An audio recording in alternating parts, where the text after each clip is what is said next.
Hello guys, today I'll be explaining the Math AMS quiz of Term 1, Week 10. So let's start. Which of the following is true about the graph of y equals this? Now you may see this, you may be like, oh my goodness, this is so confusing. So let me just write it from the beginning one time so that it becomes really easy for us. We are talking now about what we're talking about, a parabola, a parabolic function. Okay? In the case of a parabolic function, we have y equals a, x minus h squared plus k. This is the most basic parabolic function. Now, of course, they might ask you for some specifications or some properties of this function. So let's discuss each and every one. Y is y or fx. They may either give you y or fx. Y, fx, same thing. Okay? A is very important, one of the most important factors. If A is positive, then the parabola will be pointing upwards. It will be a smiley face. So then the vertex is at lowest point. Okay? However, if A is negative, okay, it will be pointing downwards, so it will be an upset face, it will be like this. Okay, so that means what? That means vertex is at highest point. This is A. Here we were talking about A. Now x, always make sure your x is 1. The coefficient next to it is 1. It cannot be anything else. Now, here is where we start talking about important things. You may be asking, Amanda, what's the vertex? How do we find the vertex? Very simply, vertex is what? It is the opposite of h as your x and k exactly as it is as your y.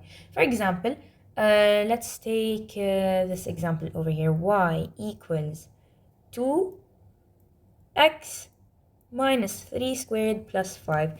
If we're gonna be taking the vertex is equal to the opposite of h. H is minus 3, so we take the opposite, which is 3. Okay?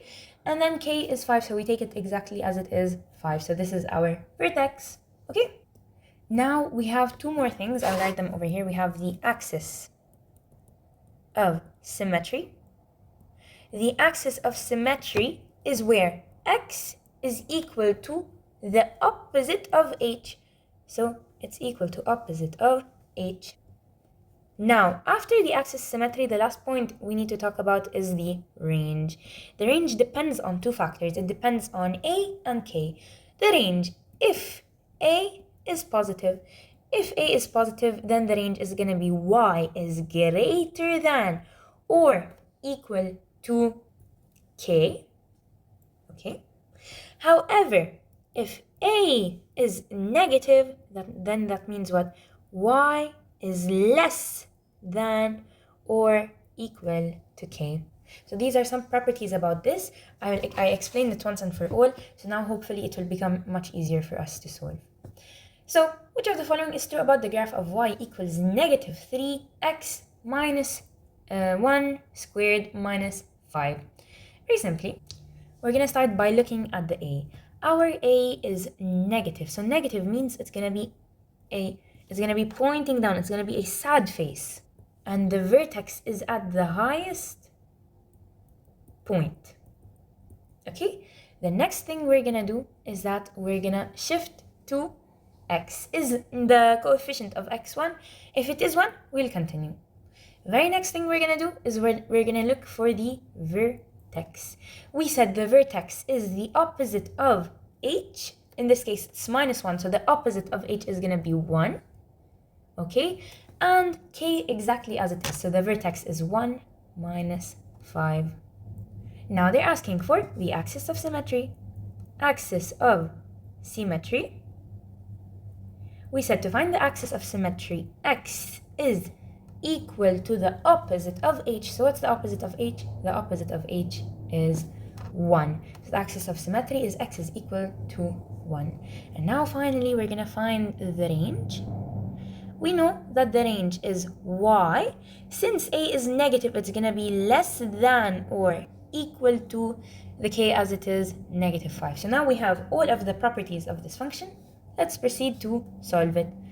X equal to 1 is the axis of symmetry. This is true. The vertex is not -1, -5, it's 1, -5. The range of all values is all real numbers such that y greater than or equal to -5. This is wrong. It's y less than or equal to -5. It opens downwards. That's true. Since it opens downwards, that means the vertex is the highest point of the graph. And finally, it doesn't open upwards because it is a negative function. Now, again, we're going to have something similar. So we're going to take this over here. We're going to start.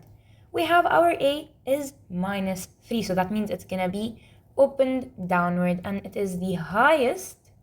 So the vertex is the highest point. Next thing we're going to do, we're going to check. Is x, is the number next to x1? Yes. Since it is, we're going to proceed. Next thing we're going to do is we're going to find the vertex. The vertex is the opposite of h. So 1 and k exactly as it is, so -9. The axis of symmetry is that x is equal to the opposite of h. So if h is -1, then definitely the axis of symmetry is going to be x is equal to 1. Now finally we're going to find the range. The range is y, since a is negative, it's going to be is less than or equal to k exactly as it is, -9. So we have everything that we need. Let us now answer. X equals 1 is the axis of symmetry. This is true. It opens downward. This is true. The range of the values of y is all real numbers such that y greater than? No. We said since it's negative, it's y less than or equal to -9. It does not open upwards. This is for sure. We know the vertex is not -1, -9. It is actually 1, -9. And then finally, the vertex is the highest point. This is true. Why? Because it opens downwards. Question number 3. Now this is the opposite of the first two questions. They gave us the graph and we have to write the rule for the function. So very simply, pay attention and let's solve.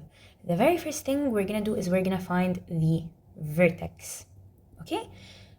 The vertex is this point over here. So if you check it, you will see that the vertex has an x of 2 and a y of -2. If you remember, in a parabolic function, the vertex is that the opposite of h and k exactly as it is. So that means 2 is the opposite of h. Okay, our function is y equals to a times x minus h squared plus k. Okay, we have that 2 is the opposite of h, so that means 2 is the opposite of minus h, so that means minus h is gonna be -2. So over here we have x minus 2. All right, then we have that y is k stays exactly the same, so our y is gonna be -2. They already put a minus for us, so we're just gonna put a 2. So far we have here a 2 and we have here a 2. Now the very next thing we're gonna do is we're gonna choose a random point on the line. For example, this over here. This point is 3, 0. Okay? Now, if you remember, the equation for anything is y equals a x minus h squared plus k. So if we're gonna replace it, if we're gonna change it, the only thing we're gonna change is actually the fx. Because if you remember, I said that fx is equal to y. So now if you're gonna rewrite it to make it easier, you're gonna have y is equal to a times x minus 2 squared minus 2. Now to find the value of a, which we're looking for, we're going to substitute.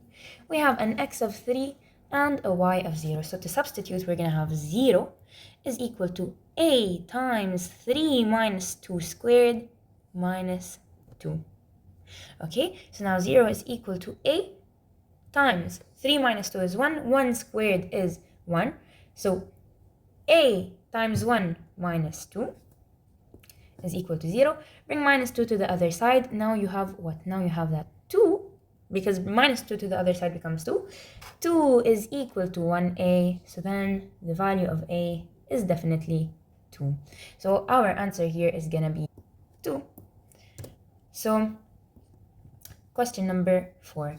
This is very, very important. They're asking us what is the lowest possible value of the function f given above. Okay, so I'm gonna explain this one time, then we will derive a rule from it. So they're asking us for the lowest possible value of the function f given above. Okay, first thing, we're gonna look at it. We have fx is equal to x minus 20 squared over 810 plus 32. My question is x 1? You may tell me yes, it is 1, but no, if you pay closer attention, you will see that it's x over 810 minus 20 over 810 squared. So that means what? That means x is not, the number next to x is not 1. It's actually 1 over 810. So how do we make the number next to x 1? Very simply, we're gonna multiply it by 810. If you didn't understand, I'm gonna repeat. Why did we multiply by 810? Because we need x, the number next to it, to be 1. Why? Because if you're gonna rewrite it, it's gonna be fx is equal to 1 over 180 times x minus, or like for example times x minus 20 over 810, and then all of it is squared. So if you see, the number next to x is not 1. So to make it 1, we're gonna multiply by 810. My bad, this is not 180, this is 810. So after multiplying the full thing by 810, you get that 810 times the function x is equal to, now you got rid of this and you multiplied this by 810. You're gonna have x minus 20 squared plus 32 times 810. It's gonna be a big number, which is 25920. So now they're asking for the lowest possible value. Now we know, looking at this, we have a is positive in this equation. So since a is positive, it's gonna be like this, and the vertex is gonna be the lowest point. So very simply, you can substitute x and y by the vertex. Now you're like, Amanda, where is y? I see x, but I don't see y. Remember, always fx is y, so 810 times y is equal to x minus 20 squared plus 25920. So now, to find the vertex, very simply, we take the opposite of h. Opposite of h is 20. And y exactly the same as it is. So it is 25920. So now what we're gonna do is, we're not gonna use this y. Why? Because we need to find the lowest possible value of the function x. So right now this is not the lowest possible value of the function x, okay? This is just a point, okay? But we know that the lowest point of x is 20. So if we're gonna substitute it now, it's gonna be 810 times y is equal to 20 minus 20 squared plus 25920. So solving it, you're gonna get that 810y is equal to 20 minus 20 is 0, 0 squared is 0. So now 810y is equal to 25920. Then divide both sides by 810. Okay, if you're gonna do it, 25920 divided by 810, you're gonna get 32. So now the lowest possible value of the function f given above is what? Is 32. So very simply, instead of doing all this big long process, the easiest, simplest way is to just take this value over here, to take the value of k. So now the lowest possible value of this function is going to be 32, which is k. So now we're going to move on to question number 5. This is a nice question. The figure above shows a graph of a quadratic function that has x-intercepts minus 2, 0, and 4, 0, and vertex 1, 9. The y-intercept is 0, b. Find the value of the absolute value of b. Okay, this is a very nice question. First of all, we're going to write the basic form of the quadratic function. It is y is equal to a x minus h squared plus k. We are given the vertex, صح? So we're gonna put it now, y is equal to a times x minus, or let's not put minus. We have that x, we know x is the opposite of h. So if x is 1, then it is the opposite of h. So definitely h is gonna be minus 1. So x minus 1 squared. And then the k stays exactly as it is, and we know that y is k, so it's gonna be plus 9. So now we have this form of the equation. You may be thinking, then how do we find the rest? We have 3 unknowns. So very simply, just take any random point. You can take minus 2, 0, or 4 and 0. So let's say I took 4 and 0, for example. So now it becomes y equals a x minus 1 squared plus 9. Our x is 4 and our y is 0. So now 0 is equal to a times 4 minus 1 squared plus 9. Okay? So 0 is equal to a times 3 squared plus 9. Bring plus 9 to the other side. You will get minus 9. So now minus 9 is equal to 3 squared, which is 9 times a. So then a is definitely equal to minus 1. So our whole function changes. It's now y is equal to minus 1 times x minus 1 squared plus 9. Now to find the value of the absolute b, what we're going to do is we're going to substitute here. We have only the x, which is 0. So now y, which is b that we need to find, is equal to minus 1 times 0 minus 1 squared plus 9. We're going to get then y is equal to 0 minus 1 is minus 1, minus 1 squared is 1, minus 1 times 1 is minus 1. So now y is equal to minus 1 plus 9, so then y is then equal to 8. And then put it in absolute value, then the absolute value of y is 8. Question number 6. Oh, this is a very nice question. It's going to take some time, but it's a nice question. Okay? So the first thing we're going to do is that we're going to add the cumulative frequency. Okay? What does cumulative frequency means? What does it mean? It means you always add. Okay? You continue adding. So 5, there's nothing before 5, so it's going to stay as 5.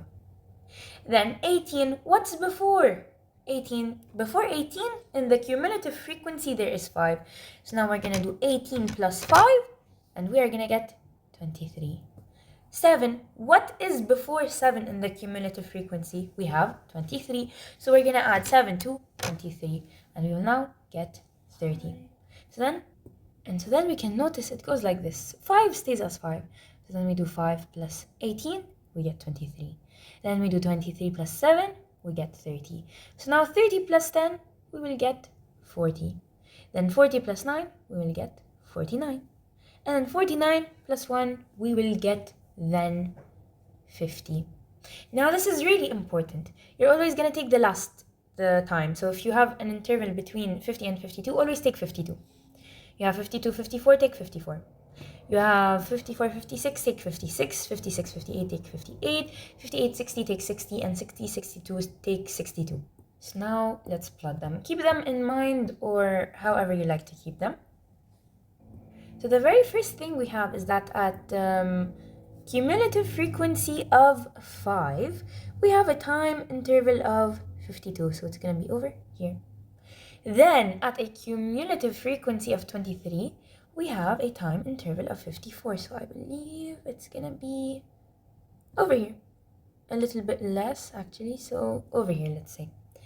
Then at a time interval of 56, we have a cumulative frequency of 30, so it's gonna be over here. That's 30 exactly.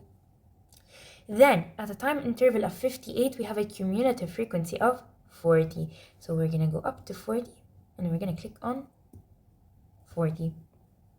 Then at a time of 60, time interval of 60, we have a cumulative frequency of 49. So this point's not supposed to be there, of 49. So let's say it's approximately over here. So we just plotted them all. It's supposed to look something like this. So now we're gonna move on to question number 7. Now we need to list the correct options. So now we have what? We have a quadratic function over here. We need to state its properties. So let's zoom in and check it. We have y is equal to 0.5 times x plus 4 squared minus 8. First of all, is it opening upward or opening downward? By checking A, you see A is positive. So since A is positive, it's going to be opening upward. So the vertex is the lowest point. Now, speaking about the vertex, we're going to find the vertex. We're going to take the opposite of h, so minus 4, and then k stays exactly the same, minus 8. Now, the axis of symmetry is the total opposite of h. So if h is plus 4, it's going to be that x is equal to minus 4. And then, finally, the range is y. Since it is, since a is positive, it's going to be is greater than or equal to minus 8. Now, if we're gonna check the options to answer, so the very first thing we know is that it opens upwards. Second thing we know, since it's opening upwards, that the vertex is the lowest point. We know the vertex was minus 4 minus 8, which is not any of the options, okay? The axis of symmetry is that x is equal to minus 4, so definitely this is wrong, then this is wrong, and this is wrong. Okay, now the range, we said that y is greater than or equal to minus 8, so this is correct. So the points in ascending order means from smallest to biggest. So it's going to be 1, then 4, then 5. So our answer is 1, 4, 5. Now question number 8. They need the vertex of the graph, we have the vertex of the graph y. Okay, they need the vertex of the graph y. We know vertex is x, y. X is always the opposite of h, and y is the exact same as k. But pay attention here, we have a number next to x. So whenever we have a number next to x, so now we need to change it into 1 next to x. So to change it into 1 next to x, we're going to divide by 3. So now we have y is equal to, but we're going to divide by 3 only to the power of 2. So now y is equal to x minus 2 squared minus 5. Now easily we can find the vertex. We take the opposite of this, which is 2, and then we take this as it is. So now our vertex, we have an x of 2 and a y of minus 5. So 2 and minus 5. So now we're going to go on to question number 9. This is a very nice but a very complicated question. You can do it in 2 ways, but I prefer the first way since it's really way easier to be honest. So we have canonical form. We have 2 ways of doing canonical form. We either have the equation, and the equation is really long, which is ax plus b over 2a squared plus 4ac minus b squared over 4a. Yeah, of course, no one's gonna memorize all of this, or if you're gonna memorize it, it's good. It's good to memorize it and apply it in the exam. But to be honest, there is an easier way than memorizing it. Okay, to find the canonical form. So a very simple thing we're gonna do is, first of all, we're gonna take this over here. Okay, 5x squared minus 50x is equal, minus 11. And then we're gonna make it equal to y. Don't put fx. Fx is gonna confuse you, so make it equal to y. So now the next thing we're gonna do is that we're gonna take everything that contains x. What contains x? Only this and this. So we're gonna take it by itself. Now what we're gonna do? We're gonna make x squared the coefficient of x squared. We are gonna make it 1. So if we have 5x squared minus 50x, okay, to make the coefficient of x squared 1, we're just gonna very simply take out 5. So now we have y is equal to 5 x squared minus 10x, then minus 11. Now you may look at it and you might be confused, Yani. What will we do now? We cannot make this into to the power of 2. Very simply, I'll tell you what you're gonna do. You're gonna do y equals 5, okay, open the brackets, x squared minus 10x. Then you're going to take the half of this number, half of minus 10 is minus 5, and then square it. What is minus 5 squared? So wait, I'll write it here. Half of the number is minus 5, so times 1 over 2, minus 5. Then minus 5 to the power of 2 becomes 25. So now what will we do? Inside of the brackets, we are gonna add 25. And then outside of the brackets, next to the number that doesn't have x, we are gonna subtract 25. And we're very simply only gonna multiply this over here. We're gonna multiply the minus 25 by this number over here. So again, I'll repeat. We got this over here, y equals 5, x squared minus 10, x minus 11. The first thing we're gonna do is we're gonna take half of this number over here. So half of minus 10 is minus 5. Next thing we're gonna do, this is minus 5 to the power of 2, by the way. We are gonna square the number, so it becomes minus 5 squared, which is 25. Now what we're gonna do is very, very complicated, so pay attention. We did what? We added 25 inside of the brackets, okay? And outside of the brackets, we subtracted 25, but we only multiplied it by what? By this number over here, which is a, okay? So now solving it, you're gonna get y is equal to x squared. Actually, look, if you pay attention, x squared minus 10x plus 25 is a perfect square, okay? So making it in a perfect square, it's gonna be x minus 5 squared. Oh, and by the way, I forgot the 5 over here, so we have a 5 over here. So now we have y is equal to 5 times x minus 5 squared. Then on your calculator, do minus 11. Then minus 25 times 5, you are gonna get minus 136.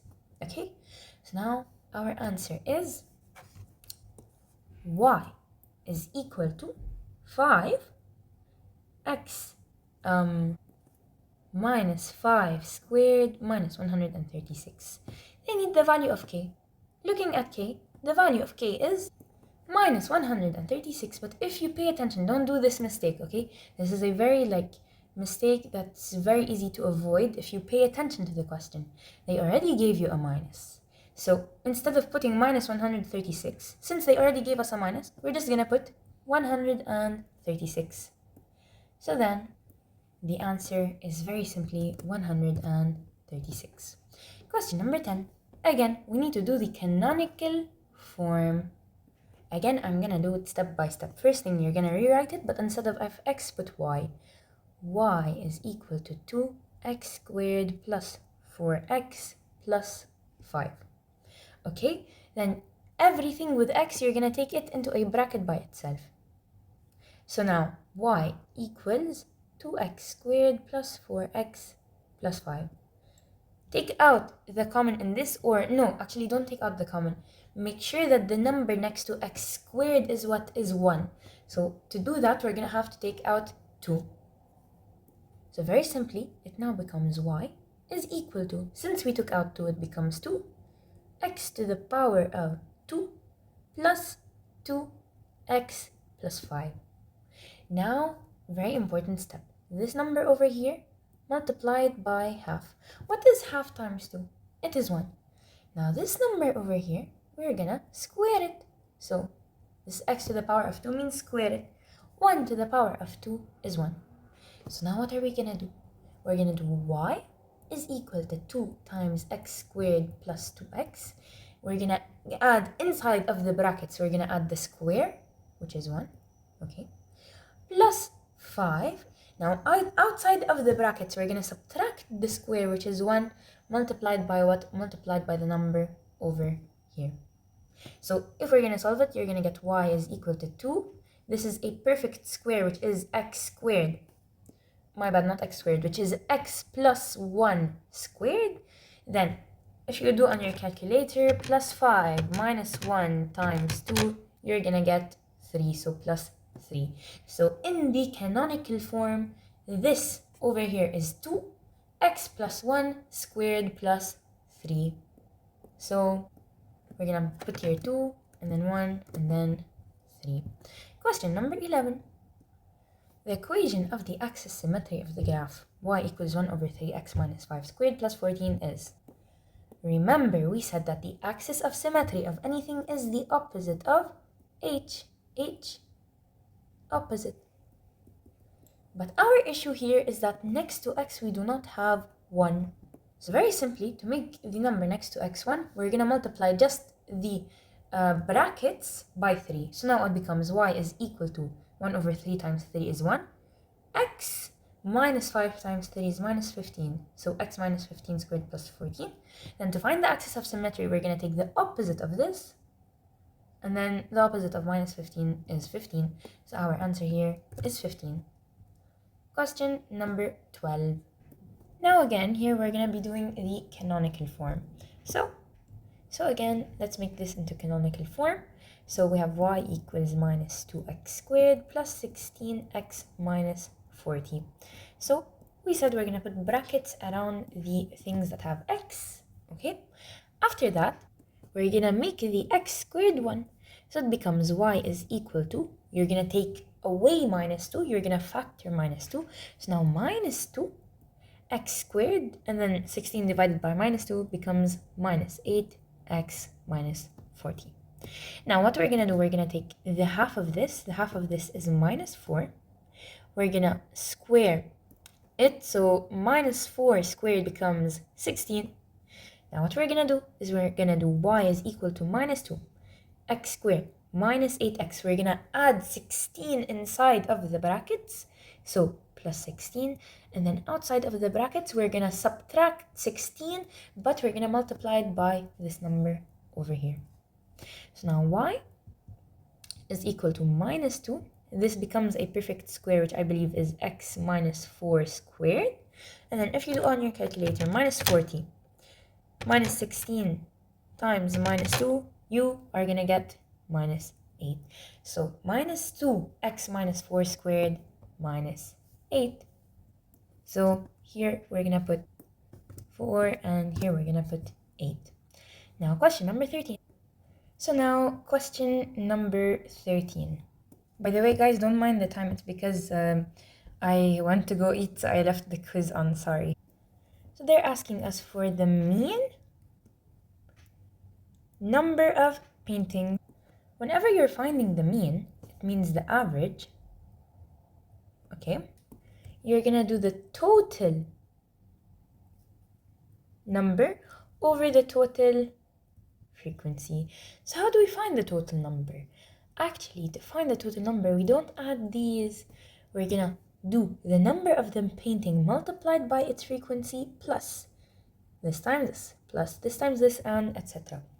So it's gonna be like 3 times 1 plus 4 times 2 plus 5 times 6 plus 6 times 6 plus 7 times 7 plus 8 times 3 over the total frequency, which is 1 plus 2 plus 6 plus 6 plus 7 plus 3. So if you do it on your calculator, it's going to be 2 plus 5 times 6 plus 6 times 6 plus 7 times 7 plus 8 times 3 over 1 plus 2 plus 6 plus 6 plus 7 plus 3. You're going to get 6. So the mean number of paintings is 6. Question number 14. This question is actually like really very nice. So they're asking us for the median number of TV. Whenever they ask us for the median, we're gonna add all the frequency together. So it's gonna be 2 plus 10 plus 5 plus 5 plus 6 plus 1. So 29. Now, this is a very important step. Please pay attention. If you add 1 to total frequency, so our total frequency is what? Is 29. Add 1 to it, you're gonna get 30. Now divide 30 by 2, okay? 30 divided by 2 will give you a whole number, which is 15. So now, this means that the median number is at the 15th term. So I'll write a rule for the median. Okay? Find total frequency This is step 1. Step 2, add 1 to total frequency. Step 3, divide answer by 2. Step 4, if it is a whole number, so a whole number, let's say a whole number n, then the nth term is the median. Okay? However, if it is a decimal, okay, then choose the higher number. What does it mean? That means, first of all, if you got, for example, we got 15 here, so we're gonna look for the 15th term. But where do we look for the 15th term? In the cumulative frequency. So you always look for the term in the cumulative frequency. If we got, for example, 13.5, we're gonna take 14. If we got 12.1, we're gonna take 13. Okay, but as when solving, okay, we find the total frequency, which is 29. We added 1, we divided it by 2, and we got 15. 15 is a whole number, so that means it is the 15th term. So if we're gonna find the cumulative frequency, okay, 1, 2, 3, 4, 5, 6. Let's find the cumulative frequency of each of them. First of all, we have 2. 2 stays as 2. Then you're gonna add 10. 2 plus 10 is 12. Then you're gonna add 5. 12 plus 5 is 17. Then you're gonna add 5 again. 17 plus 5 is 22. Then you're gonna add 6. So then 22 plus 6 is 28, and then finally you're gonna add 1, you're gonna get 29. So now we have the cumulative frequency. We know that it was the 15th term. So which number contains the 15th term, or which cumulative frequency contains the 15th term? Definitely not this one, and not this one, but this one. Since this is 17, it contains 17 and everything under 17. Okay, since this is 12, it contains 12 and everything under 12. Since this is 2, it contains 2 and everything under 2. Since this is 29, it contains 29 and everything under 29. So we're looking for the 15th term. So you're gonna look for something that is definitely greater than 15, but not too greater. For example, don't choose 22, choose 17, the one that's most convenient. So since 17 is the closest to 15 and it's like bigger than it, so that means it contains the 15th term. And 17 has 2 number of TV sets. So the median number of TV sets in each household in the neighborhood is gonna be 2. Now the last and final question is a very nice question. They're gonna explain to us step by step how to find the mean. Okay? First thing they told us, find the total number of paintings. So to find the total number of paintings, we're gonna be doing the number of paintings multiplied by their frequency, and then we're gonna add it. So it's gonna be, for example, it's gonna be 1 times 1 plus 2 times 2 plus 3 times 6 plus 4 times 6 plus 5 times 7 plus 6 times 3. And if you do it on your calculator,